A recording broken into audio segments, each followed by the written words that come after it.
Innal hamdalillah nahmaduhu wa nasta'inuhu wa nastaghfiruhu.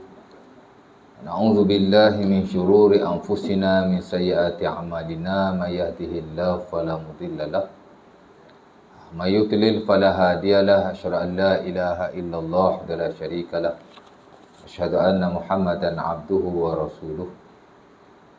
Allahumma salli wa sallim ala sayyidil mursalin Sayyidina Muhammad wa ala alihi wa sahbihi ajma'in, amma ba'du. Rabbana zidna ilma warzuqna fahma wa taqabbal minna innaka antas sami'ul alim walhamdulillaka ya rabbal alamin. Syukur kepada Allah Subhanahu wa taala kerana pada malam ini sama-sama kita berada di masjid kita ini dan telah kita solat maghrib secara berjemaah. Kemudian kita akan isilah masa yang ada untuk menyambung kuliah kita yang telah lalu lah, yang telah kita tinggalkan pada bulan yang lepas.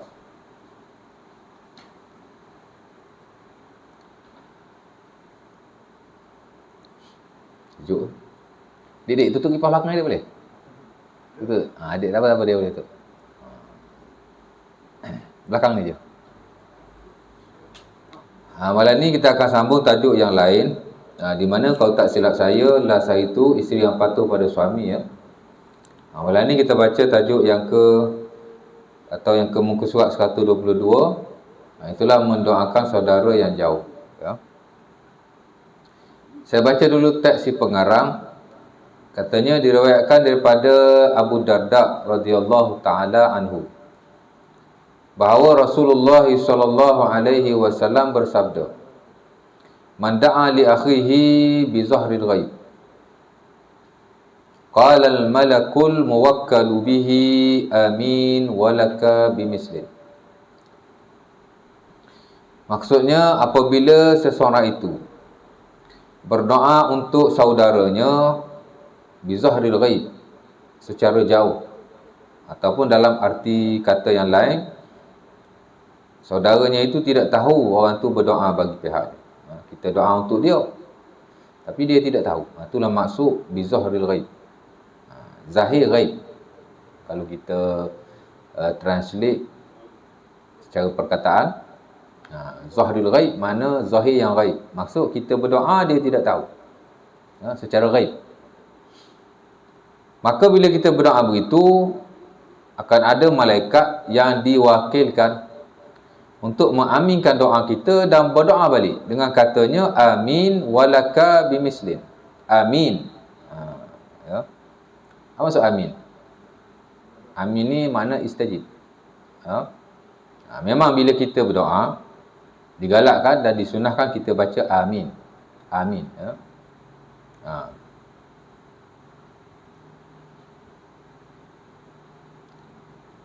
Dan antara doa itu mustajab juga ialah bila kita kata amin. Dalam hadis diriwayatkan daripada Zuhair An-Numairi dalam Sunan Abi Dawud, tak kala Nabi SAW dengar orang berdoa. Ada seorang sahabat dia berdoa, dia tak kata amin. Lantas Nabi SAW berkata, "Lau qala amin la wajabat." Ataupun "Lau qala amin aujab." Atau kama qala. Macam itulah lebih kurang Nabi kata. Jika dia berkata amin, nescaya wajib baginya. Masuk Allah Ta'ala terima. Nescaya dia mustajabkan kepadanya. Tapi dia tak kata. Tiba-tiba sahabat lain nak pergi bagi tahu dia. Dia telah beredar. Ya? Dan banyak lagi hadis-hadis yang lain. Kita semayang, lepas kita baca ghairil maghdubi alaihim waladdallin amin. Pasal apa kita kata amin? Ya? Dalam mushaf tak ada amin. Ada? Adalah mushaf yang dulu, yang majid, tafsir Quran majid itulah, tapi dah tak ada Quran tu sekarang. Quran majid ni dia ada sikit sebanyak perbezaan dengan mushaf Rasam Osmani. Ya. Katanya daripada India kan. Kita dulu-dulu ada simpan lah dan ada belajar. Atas saya dulu belajar Quran pun baca Quran majid itulah. Quran majid ni dia ada sikit sebanyak perbezaan. Dan Quran majid ada amin. Tapi Quran yang Rasam Osmani ni amin tak ada lah. Amin dia bukan Quran. Dia tak boleh dimasukkan dalam Quran. Sebab itu ulama tak sepakat tentang bismillah tu. Dia ayat Quran ke dia bukan ayat Quran. Sebahagian kata ayat Quran because dia duduk dalam tu. Setiap kepala surah ada bismillah. Tapi sebahagian yang lain kata dia bukan ayat Quran. Sebab jika dirujuk dari sudut hadis-hadis Nabi SAW, bila Nabi sebut Al-Fatihah dan Nabi membaca ayatnya, Nabi tak baca bismillah. Ya. Kalau Nabi baca sekalipun, Nabi baca secara sir. Jadi macam dia bukan ayat Quran lah. Ayat lain baca jahar. Pasal apa baca bismillah secara sir? Ada hadis yang Nabi tak sebut langsung pun bismillahirrahmanirrahim. Antaranya dalam Sahih Muslim daripada Abi Hurairah. Yang mana Nabi kata bila kita baca Al-Fatihah, kita berkomunikasi dengan Allah Subhanahu Wa Taala. Bila kita kata Alhamdulillah Rabbil Alamin, Allah Taala jawab begini. Bila kita kata Ar-Rahmanir Rahim, Allah Taala jawab begini. Hadis itu tak ada bismillah. Kalau bismillah itu daripada ayat Quran, takkan Nabi miss kot. Kan? Jadi ada penhujahan masing-masing. Tapi nak cerita, amin tak ada lah Al-Fatihah. Pasal ulama sepakat amin dia bukan daripada Al-Quran. Jadi tak dimasukkan. Memang tak dimasukkan dan tak boleh dimasukkan lah. Dalam mushaf tak boleh dimasukkan benda yang bukan mushaf. Sebab itu Quran Majid itu dah tak ada lah. Dan tak dikeluarkan lagi Quran seumpama itu. Kerana tak sama dengan Rasul Utsmani. Mesti sama lah. Mana boleh tak sama. Kan? Sebab itu Utsman bin Affan, zaman dia, bila dia memperbaharui tulisan Al-Quran, maksudnya dia upgrade, betul-betul ikut bacaan zaman Rasulullah SAW dan tulisannya, dia bakar ataupun dia masukkan, dia hilangkan Quran-Quran yang tak ikut Rasul Utsmani. Biar ada satu saja, Mushaful Imam, Mushaf Rasul Utsmani, dan dihantar. Sementara dia nak mengelakkan perpecahan di kalangan umat Islam. Hak ni ada Quran lagu ni, hak ni ada Quran lagu ni. Cara asalnya semua sama, tapi ada sikit sebanyak ayat yang ada perbezaan. Jadi dia samakan, dia bagi standard semua mushaf dengan tulisan yang sama. Mungkin cara baca tu ada beza-beza, tak apa. Tapi tulisan itu, lafaz itu mesti samalah. Kan? Jadi dia standardkan dan dia bakarlah ataupun dia buang Quran-Quran yang lain. Pasal nak bagi sama, tak boleh. Sebab itu ulama sepakat Quran mesti sama dengan Rasul Utsmani. Ya. Untuk nak mengelakkan perpecahan di kalangan umat Islam, sementara yang paling baguslah yang itu, ya. Baik. Siapa pergi Utsman bin Affan tu? Kat mana tadi? Undur balik sikit. Amin tadi. Amin tadi kan. Tapi pasal apa kita baca amin? Tak ada dalam mushaf. Pertama, of course lah, kerana Rasulullah SAW membacanya. Pertama kata Wa'id bin Hujur, Nabi SAW dan Sunnah Abi Dawud, bila Nabi baca ghairil maghdubi alaihim waladdallin, amin, qala amin, madda biha sautah. Nabi SAW bila dia semayang, of course lah jadi imam lah, ya. Nabi tak jadi makmum melainkan 2, 3, 4 kali saja. The rest Nabi jadi imam. Dan kata Wa'id bin Hujur, bila Nabi baca ghairil maghdubi alaihim waladdallin, Nabi kata amin, madda biha sautah, Nabi mengangkat suaranya. Sebab tu kita baca amin, kita baca Al-Fatihah, imam bacalah, kita diamlah, ya. Tapi bila imam baca amin, kita pun baca amin, bersama-sama dengan imam. Disepakati oleh para ulama, cuma mereka tak sepakat nak baca jahar ke nak baca sir. Imam Syafi'i rahimahullah, fatwa lama dia kata kena baca jahar. Maksudnya bila imam kata amin, kita baca amin bersama-sama. Merujuk kepada hadis Wa'id bin Hujur tadilah, madda biha sautah, mana Nabi mengangkat suaranya, rafa'a biha sautah, baca kuatlah beramai-ramai. Tapi jangan jerit pula amin. Kau itu mana amin, kita dengan imam tu bagi kuat. Itu fatwa dia yang lama dah, ya, masa dia berada di Baghdad. Fatwa Imam Syafi'i rahimahullah yang baru mesti dibaca sir, baca perlahan. Macam mana tuan-tuan baca masa rokok, macam mana tuan-tuan baca masa sujud, macam mana tuan-tuan baca masa tasyahud tu, macam itulah tuan-tuan baca amin, maksud baca secara sir. Imam baca sir, makmum baca sir. Selaras dengan Al-Imam Malik rahimahullahu ta'ala. Biasanya Imam Syafi'i, fatwa lama dia yang selari dengan mazhab Maliki. Tapi dalam hal ni, fatwa dia yang barulah, dia kata baca sir. Jadi yang kita amalkan tu bukan fatwa baru Al-Imam Syafi'i rahimahullah, tapi fatwa lama beliau. Memang banyak kita ikut pendapat Al-Imam Syafi'i yang baru, Cuma ada beberapa isu kita ikut pendapat dia yang lama. Kenapa? Kerana hadis. Kerana hadis. Ya. Hadis Nabi baca kuat, itu lebih sahih, lebih diguna pakai dan zahirnya lebih sunnah berbanding membaca perlahan. Memang asal-asal doa perlahan. Asal-asal doa perlahan. Ya. Semakin kita memperlahankan doa, semakin disukai oleh Allah Subhanahu Wa Taala. Itu disepakati oleh para ulama. Ya. Tapi setengah-setengah keadaan ada pengecualian. Bila sunnahnya begitu. Memanglah doa memanglah perlahan. Kan? Asasnya al-aslu fid du'a al-mukhafatah. Asas doa itu mukhafatah, sir. Tapi ada beberapa tempat dikecualikan. Bila ada sunnah sedemikian. Bukannya kata mentang-mentang kata doa ni perlahan, semua perlahan. Tak begitu. Ada pengecualian bila ada sunnah-sunnah yang lain yang bertentangan dengannya. Memanglah asas doa itu perlahan.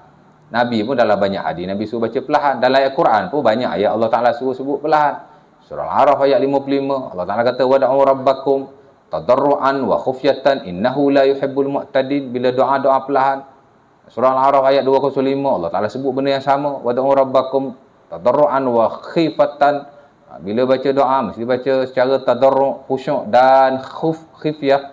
Ataupun khufyah, mana kena sembunyikan, perlahan kan. Pasal hajat kita dengan Allah kan. Orang lain tak perlu tahu. Allah saja yang perlu tahu. Jadi banyak ayat Quran kan. Jadi memang asal-asal doa tu perlahan. Tapi ada some circumstances, situasi-situasi tertentu dibaca kuat. Amin. Pasal ada sunnahnya Nabi baca kuat. Seumpama hadis wa'id bihujur tadi. Jadi bila amin ketika solat berjemaah kita baca dengan kuat. Itu pendapat Imam Syafi'i lama. Yang dia kata kena perlahan tu sebab dia kata ni doa. Doa mesti perlahan. Tapi bila dilihat kepada sunnah-sunnah Rasulullah SAW dan hadis-hadis baginda yang ada, jadi pendapat yang mengatakan bahawa dibaca amin dengan kuat itu lebih menepati. Dan itulah pendapat majoriti. Sebab itu dalam hal ni kita ikut pendapat Imam Syafi'i rahimahullah yang lama. Kita tak ikut yang baru. Tak ada syarat kita ikut yang lama, yang baru. Itu bukan isunya kan. Sebab Imam Syafi'i bukan Nabi, dia manusia. Dia banyak merubah fatwa-fatwanya selaras dengan nas-nas yang dijumpainya tak kala dia berada di Mesir. Jadi dia ubahlah. Dan memang kita ikut banyak pendapat-pendapat beliau yang baru. Cuma setengah-setengah keadaan saja kita ambil pendapat yang lama. Kenapa? Kerana yang lama itu lebih baik. Yang lama itu lebih disokong oleh hadis-hadis Nabi SAW dan lebih kuat hujahnya. Mestilah kita ikut yang itu. Kan tak? Sebab itu adalah pendapat dia yang lama digalakkan oleh para fuqaha, ulama. Balik kepada yang tadi. Amin memang disunahkan. Sepakat para ulama. Al-Imam An-Nawawi rahimahullah dalam Al-Azkar menyebut perkara yang sama. Dan saya kira semua ulama-ulama kita bila dia karang tentang zikir dan doa. Banyaklah buku dalam market ni zikir dan doa ni. Zikir dan doa kan. Yang paling masyhur Al-Azkar Al-Imam An-Nawawi rahimahullah. Ada banyak lagi. Al-Baihaqi karang Ad-Da'awatul Kabir. Al-Imam Ibn Qayyim karang Al-Wabilus Sayyib. Ulama yang lewat sikit Al-Imam siapa tu? Zakaria Al-Ansari, ulama Syafi'i kita karang buku Ahkamul Asiyah. Ringkasan lah sebenarnya. Ahkamul Ad'iyah, ringkasan kepada Ahkamul Ad'iyah karangan Al-Imam Az-Zarkashi rahimahullah. Dan ramai lagi. Ulama-ulama contemporary, Syekh Al-Qahtani rahimahullah, dia ada buku zikir. Al-Imam Syaukani rahimahullah, ada buku Tuhfatuz Zakirin. Banyaklah ya. Tak ada nak baca, banyak sangat. Sepakat mereka bahawa bila kita doa, kita kata amin. Bahkan tuan-tuan, ada hadis daripada Aisyah radhiyallahu taala anha bahawa Nabi SAW mengatakan bahawa antara benda yang dicemburui oleh Yahudi dan Nasrani kepada umat Islam ialah tak kala kita berdoa kita kata amin dan dimustajabkan oleh Allah Subhanahu Wa Taala. Depa pun ada juga pensyaratan baca amin. Sebab tu kita lihat ahli kitab Yahudi baik, Nasara baik, bila dia berdoa dia kata amin. Tak pernah dengar. Tapi amin dia tak ada jaminan dimustajabkan oleh Tuhan. Amin kita ada jaminan. Jadi sikit sebanyak amin orang Islam ni lebih lah berbanding amin depa. Sebab tu Nabi kata depa dengki kat kita ada 2-3 perkara. Salah satunya ialah amin. yang diucapkan oleh kita. Sebab tu bila kita doa, kita kata amin. Ya? Mesti kita kata amin. Walaupun tidak wajib lah. Dia hanya sunnah dan adab. Al-Imam Zakaria Al-Ansari dalam bukunya Ahkamul Ad'iyah, hukum akad doa, dia memasukkan adab doa. Di samping dia huraian yang lain lah, rukun doa, syarat doa, ada adab doa. Salah satu ialah kita berdoa, mengucapkan amin setelah kita selesai berdoa. Doa saja cakap amin. Mustajab insya-Allah taala. Baik. Dan hadis ni juga menjadi dalilnya, di mana bila kita doa, malaikat tolong aminkan. Amin, malaikat kata. Kan? Amin. Ya. Al-Imam An-Nawawi kata amin ni ada 4 cara baca, ya. Pertama, baca a tu pendek, amin. Ya. Baca dengan qasar, amin. Min tu panjang, a tu pendek. Satu lagi, a panjang sikit, 2 harakat. Mad asli, amin. 2. Yang ketiga, baca panjang dua-dua. Amin. Kan? Macam imam kita baca lah. Bila imam baca, ghairil maghdubi alaihim waladdallin. Imam pun, betul tak? Biasa imam panjang kan? Min. Senanglah makmum nak ikut tu. Kalau imamnya baca pendek, amin, min je panjang. Tu dah tak sama dengan makmum dah, ya. Kalau boleh kita bagi sama lah, ya. Pasal apa? Idza wafaqa ta'minul imam, ta'min al-ma'mum, ghafarallahu lahu ma taqaddama min zambihi. Ataupun dalam hadis yang lain, idza qala al-imam amin wa qala al-ma'mum amin wa wafaqa ihdahuma al-ukhra, ghufira lahu ma taqaddama min zambihi. Ataupun hadis-hadis yang seumpama itu. Daripada Abi Hurairah, adalah Sahih Bukhari, Muslim, ya. Dan dalam kitab sunnah yang lain. Bila kita baca amin, selari ataupun sama dengan imam kata amin, Nabi kata diampunkan dosanya yang telah lalu. Lepas tu bila imam kata amin saja, kita pun kata amin. Bagi serentak dan sama-sama. Dan dengan suara yang jahar. Tak adalah menjerit, tapi suara yang jahar. Ya. Sama ada makmum tu muafiq, sama-sama semayang dengan imam, ataupun makmum tu masbuk. Tahu masbuk? Masbuk ni makmum datang lewat lah. Datang-datang, imam dah baca ujung dah Al-Fatihah. Allahu Akbar masuk. Imam baca ujung, ghairil maghdubi alaihim waladdallin. Kan? Dia tak dengar Al-Fatihah imam keseluruhan, tapi sempat ujung. Dia pun kata amin. Dia pun sama juga kata amin sekali dengan imam, ya. Ataupun makmum tu nak baca Al-Fatihah. Pasal apa? Dia dah tahu dah, imam ni lepas Fatihah aja dia baca surah pendek. Rakaat pertama inna a'tayna. Rakaat kedua baca qul Allah. Asal dia semayang je baca surah pendek. Asal dia bersemayang je baca surah pendek. Asal baca surah pendek je dia semayang. Kalau kita tak baca Al-Fatihah awal-awal, tak sempat lah. Kan? Kita tahu dah imam kita ni. Dan kebiasaannya dalam semayang tarawih lah, di setengah-setengah tempat. Bila rakaat kedua, imam baca qul Allah. Kat Selangor ni jarang lah kot. Tapi di kampung, di Kelantan, masih ada lagi. Memang tua kita di surau-surau. Dekat rumah kita, surau-surau kecil lah, ya. Memang tua, dia biasa rakaat pertama baca surah-surah yang pendek tu. Rakaat kedua dia baca qul Allah. Masih berlaku lah. Kan? Ataupun boleh jadi di masjid kita sekali-sekala imam baca qul Allah atau baca surah pendek yang mana kita tak dan. Of course lah kalau dia baca qul Allah, mana nak dan? Jadi kita kena baca Fatihah dulu. Kita pun baca. Bila imam ihdinas siratal mustaqim, kita baca bismillahirrahmanirrahim. Alhamdulillahirabbil alamin. Berlaku juga ya dah.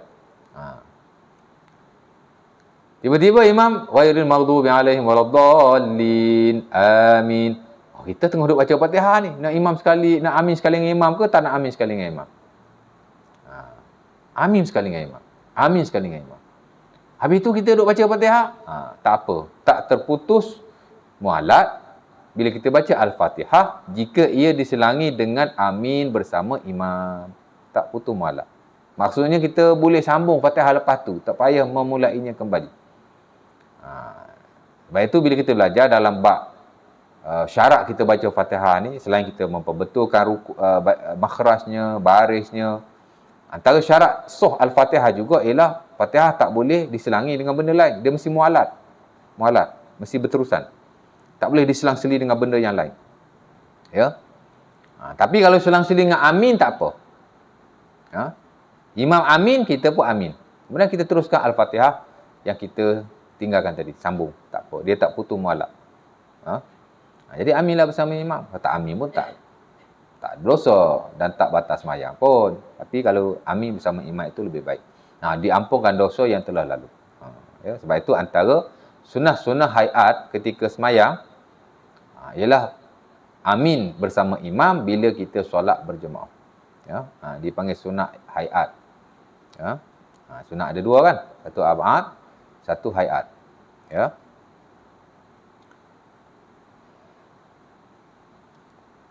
Jadi kita kata amin. Jadi malaikat pun kata amin. Amin. Tiga cara tadi kan? Amin. Mula amin. Satu amin. Yang ketiga amin. Ya. Yang keempat baca imalah. Amin. Bukan min. Amin. Ya. Amin. Amin. Amin dengan satu lagi. Ya, amin. Oh, saya salah lah. Yang mula-mula tadi tak betul ya. Tu baca pertama baca 2 harakat. Amin. Bukan amin, baca 1 harakat. Bukan. Amin ada 4 cara baca menurut Imam Nawawi. Pertama, amin.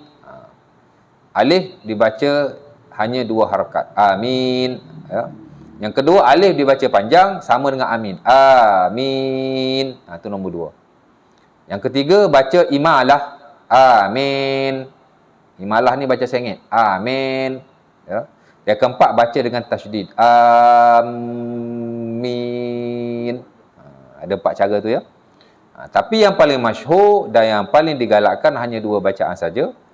Dan yang paling sahih ialah baca dengan pendek atau panjang. Amin atau amin. Dibaca 2 harakat atau dibaca panjang. Ataupun baca cara imalah atau baca secara tasydid, dia tidak digalakkan dan tidak masyhur. Biasa diamalkan dan digalakkan oleh para fuqaha 2 lah. Amin ataupun amin. Tapi kalau nak baca imalah harus, tapi tidak afdal. Amin. Ataupun dia nak baca tasydid. Amin. Harus tapi tidak afdal. Menurut Al-Imam Nawawi rahimahullah ta'ala. Ya. Tapi kita biasa baca amin lah ya. Amin. Boleh dipendek, boleh dipanjang ya. Kemudian malaikat berkata lagi, walaka bimislin, dan bagimu benda yang sama. Ya, sebab itu ulama kita dalam hak awal doa ni, amak-amak kita digalakkan berdoa untuk orang lain tanpa diketahuinya. Dia tak tahu. Kita doa. Jadi sahabat kita dalam kesusahan, kita pun doa ke dia. Ataupun kita lihat ada orang ditimpa musibah, kita doa ke dia. Kita bawa kereta, kan? Tengok accident, contohlah ya. Apa perlu kita buat? Baca doa untuk kita dulu. Alhamdulillahilladzi afana wa mabtalana wa faddalana ala kathirin mimman khalaqa tafdila. Itu doa yang digalakkan kita baca atau zikir yang digalakkan kita baca semasa melihat musibah orang lain. Ya. Kalau kita ditipu musibah lain bacaannya. Ini kalau orang lain ditipu musibah, kemalangan di tengah perjalanan atau seumpamanya. Kita naik kenderaan, kita lihat musibah di tengah jalan, kita baca doa tu. Alhamdulillahilladzi afana wa mabtalana wa faddalana ala kathirin mimman khalaqa tafdila. Puji-puji bagi Allah yang memberi afiat kepadaku ataupun kepada kami, dan tidak memberikan balak kepadaku, dan beri kelebihan ke atasku berbanding orang-orang yang lain. Kita tak kemalangan, dia kemalangan. Jadi kita puji Allah Subhanahu Wa Taala. Itu untuk diri kita ya. Kemudian kita doalah untuk dia, ya Allah pemudahkanlah urusan orang tu. Ya. Jadi bila kita doa-doa seumpama itu, doa kepada orang lain dalam hal keadaan dia tidak tahu. Ataupun kita saja-saja nak doa kepada sesiapa saja, tak kisahlah. Itu termasuk dalam konteks zahirul ghaib. Doa kepada orang lain dalam keadaan dia tidak tahu. Amat-amat digalakkan. Tak kisahlah dia ada musibah ke, dia ada masalah ke, atau kita saja-saja nak doa. Bila kita doa begitu, malaikat akan kata, dan kamu pun dapat benda yang sama. Kalau dia dapat apa yang kita doakan, kita pun akan dapat benda yang sama yang kita doakan ke atasnya. Hasil daripada doa malaikat berkenaan kepada kita. Sebab tu amat-amat digalakkan kita doalah juga kepada orang lain. Di samping kita doa untuk diri kita sendiri. Kan? Sebab tu bila kita doa kepada orang lain juga. Kepada guru-guru kita, pada ibu bapa kita, kan? Pada sahabat-sahabat kita, hatta kepada muslimin dan muslimat. Di samping doa kepada kita, doa juga kepada orang lain. Ya. Sama ada doa secara umum, bila kita doa after semayang, atau kita doa bila-bila masa saja, ataupun secara khusus. Bila kita melihat seseorang itu ditimpa sesuatu atau perlu untuk kita berdoa buatnya. Ya. Jadi kita doa, amat-amat digalakkan. Dan kita akan dapat benda yang sama lah. Lalu-lalu tengok ada orang duduk berniaga tepi jalan, tengok tak ada customer, sian dia berniaga lah. Kita doa, ya Allah, luahkanlah rezeki dia. Susah-susah kita pun ada orang lain lebih susah lagi. Kita ni bukan senang mana pun, tapi susah-susah kita, ramai lagi orang lebih susah daripada kita. Kan? Jadi bila kita lihat orang susah, kita doa lah. Jadi kita dapat benda yang sama lah ya. InsyaAllah ta'ala. Dan ni pun satu adab doa. Bila kita doakan orang lain juga. Di samping adab-adab yang lain. Kerana adab doa ni terlalu banyak. Dan kalau kita lihat dalam buku-buku doa yang ditulis oleh para ulama kita berasas kepada hadis-hadis Nabi SAW, berkata Al-Imam Al-Ansari, tak kurang daripada 29 adab doa. Walaupun doa ni sebenarnya dia tak ada syarat-syarat yang pelik-pelik, tak ada. Memanglah ada adab-adabnya. Kan? Digalakkan kita berwudu. Pasal ada riwayat Nabi nak doa, Nabi wudu.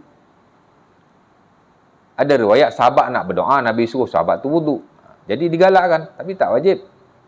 Pasal apa? Pasal doa ni dia very simple. Kan? Itu cuma adab saja. Tapi adalah rukun dan syaratnya. Berdoa hanya kepada Allah. Tak boleh doa benda-benda yang haram. Tak boleh berdoa benda-benda yang mustahil. Ya Allah, jadikanlah aku Nabi. Tak boleh lah doa mustahil.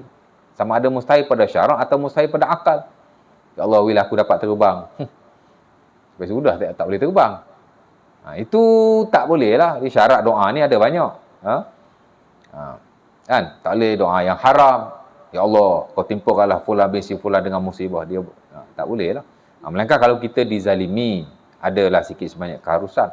Tapi secara am, tak boleh doa benda-benda dosa, benda-benda nak memutuskan silaturahim. Benda-benda seumpama tak boleh. Itu disebut sebagai syarat doa. Kan? Doa kepada Allah. Ya. Itu syarat lah, mestilah ya. Tapi yang disebut adab ni mana tidak wajib. Tapi amat-amat digalakkan. Macam itulah doa mesti ada wudu. Doa sebaik-baik hadap kiblat. Khairul majalis istiqbalul kiblat.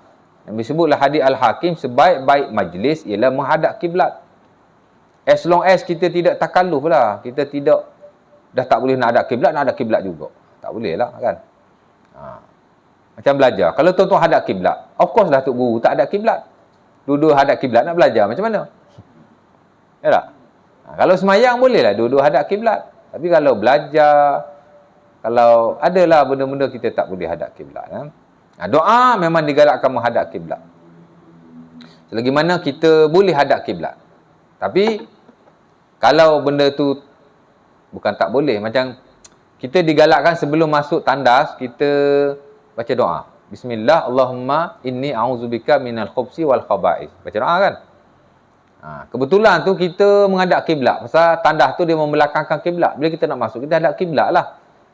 Okey lah. Tapi kalau kiblat tu duduk kot lain, kita nak masuk tandas, cari kiblat dulu, baca doa.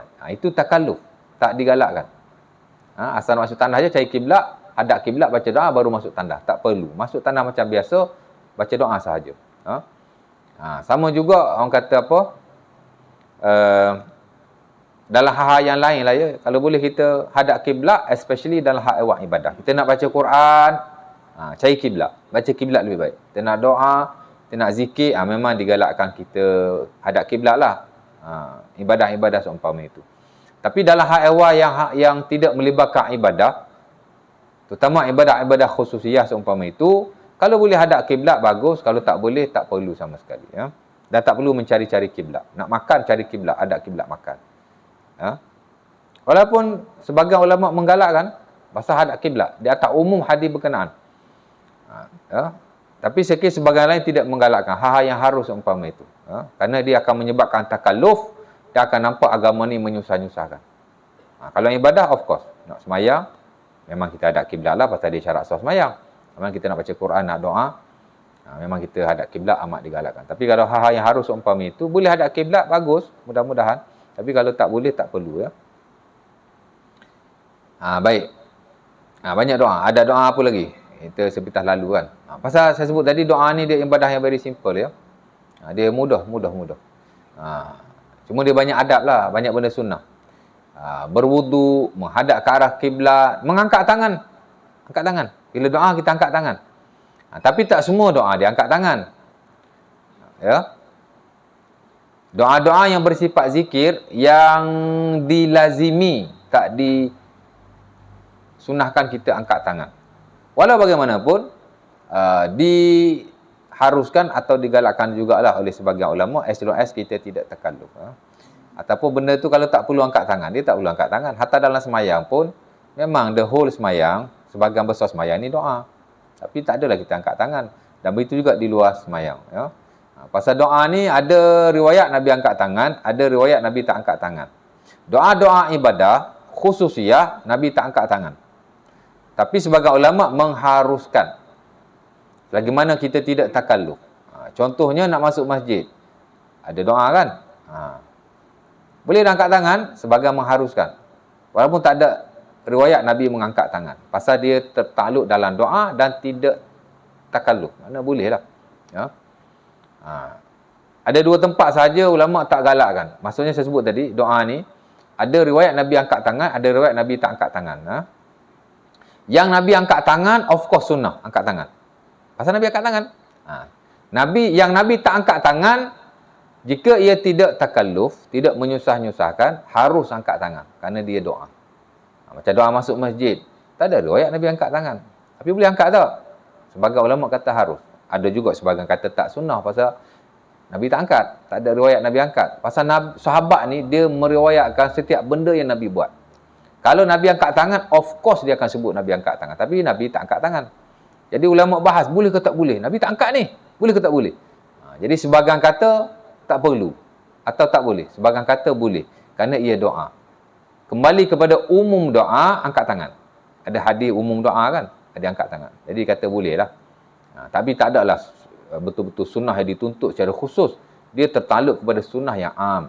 Di mana bila berdoa, Nabi suruh angkat tangan. Innallaha hayyun karim. Yastahyi min abdihi. Idza rafa'a ilaihi yadaihi ayyaruddahuma safran. Dalam hadis Abi Daud daripada Sama Al-Farisi. Dalam Turmuzi ada tambahan khaibatain.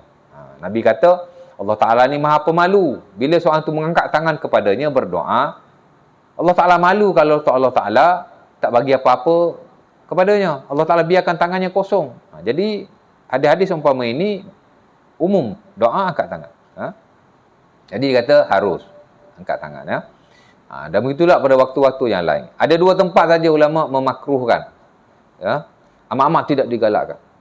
Kenapa? Kerana kata Al-Alan dalam bukunya Syarah Al-Askar, li'adamil munasabah. Pasal tak elok sangat. Pertama, ketika masuk tandas. Memanglah doa. Allahumma inni a'udzubika minal khubsi wal khaba'is. Itu doa. Kan? Habis itu kenapa tak boleh angkat tangan? Li'adamil munasabah. Tak munasabah sangat dia kata. Saya nak masuk tandas kan? Ya. Yang kedua, ketika bersama isteri. Sama juga. Pasal su'ul adab. Macam tak beradab. Kan? Ya. Jadi, begitulah keadaannya. Ya. Jadi, doa-doa ni sebenarnya, Al-Imam Ibn Qayyim rahimahullah, dia membahagikan doa ni kepada dua. Satu doa zikir. Doa yang kita baca hal-hal tertentu sebagai ibadah. Doa nak masuk masjid, doa nak keluar masjid, doa nak masuk tandas, doa keluar tandas, doa nak bersama isteri, doa naik kenderaan, doa begitu, doa begini. Ini dipanggil doa zikir. Kerana dia adalah ibadah. Dia doa, pada masa yang sama, dia adalah zikir yang dilazimi. Ya. Kita nak masuk masjid. Kita bukan nak berdoa sebenarnya. Kita nak masuk masjid. Tapi dia disulami dengan doa. Sunnah Rasulullah. Lepas tu tak ada riwayat Nabi angkat tangan. Kan? Hak ni ulama khilaf. Boleh angkat tangan ke tak boleh angkat tangan? Kita nak masuk kenderaan. Kan? Kita bukan nak doa, kita nak masuk kenderaan. Cuma sunnahnya doa lah, baca doa. Jadi tempat-tempat begini dia kata tak ada riwayat Nabi angkat tangan, tapi sebagai ulama mengharuskan, sebagai tidak mengharuskan. Tak apalah. Satu lagi dipanggil doa munajat. Doa munajat. Itulah doa yang kita panjat kepada Allah kerana hajat-hajat kita tertentu. Hak ni sepakat para ulama angkat tangan.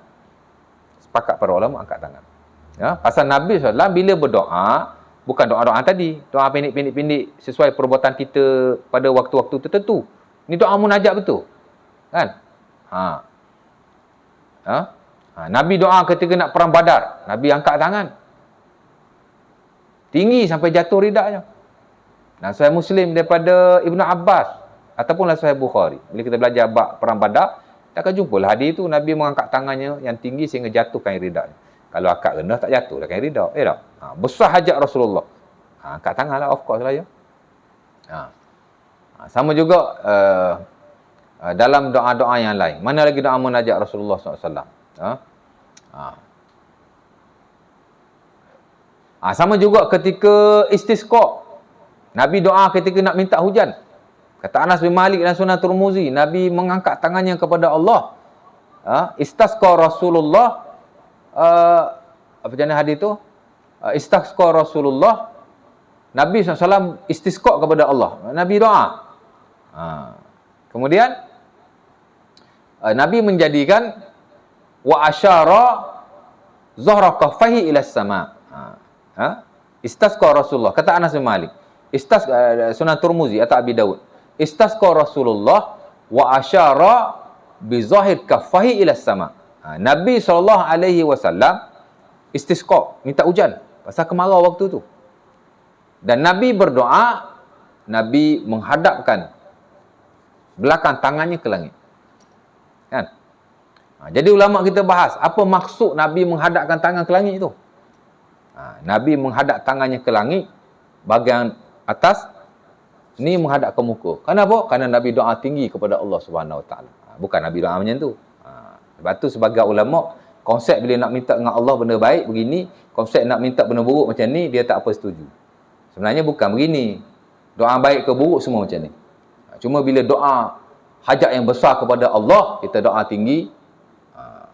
Jadi tapak tangan ke muka kita, hak ni ke atas. Nampak? Bukan begitu. Begini. Tinggi. Sebab tu Al-Imam Yusuf Al-Maqdisi dalam bukunya Adabud Doa, Adab Doa, dia menyatakan cara-cara doa kepada Rasulullah. Salah satu ialah menghadapkan belakang tangan ke atas. Kenapa? Kerana besarnya hajat kita kepada Allah Subhanahu Wa Taala. Ya. Dan itulah yang paling bagus. Walaupun ada juga harus kita doa semata-mata macam tu. Tapi jika dilihat secara lebih meluas, sebenarnya Nabi SAW dia berdoa kerana besarnya hajat kepada Allah. Istisqa, minta hujan. Kemarau, tak ada air, mati kita tuan-tuan. Tak? Jadi Nabi angkat terlalu tinggi. Sebab itu bila doa kepada Allah, boleh jadi tapak tangan kita hadap ke langit. Boleh jadi tapak tangan kita hadap ke muka. Belakang ke atas. Merujuk kepada Rasulullah SAW. Baik.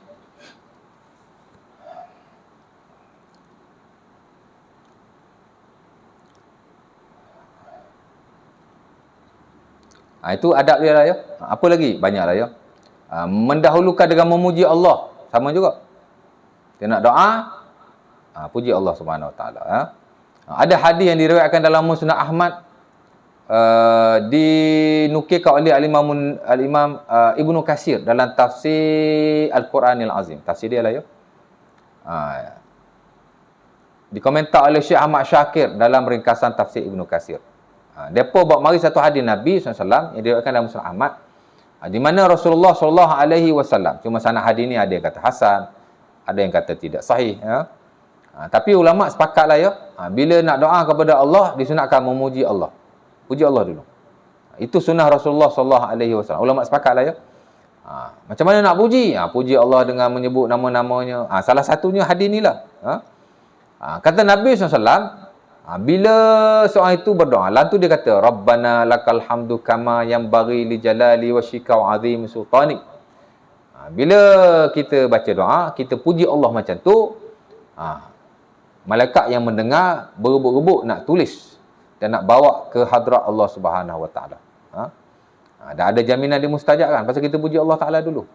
Imam Nawawi rahimahullah dalam Al-Azkar, dalam Al-Majmu' juga dibawa hadis Fudalah bin Ubaid. Hadis itu diriwayatkan dalam Sunan Abi Daud sebenarnya.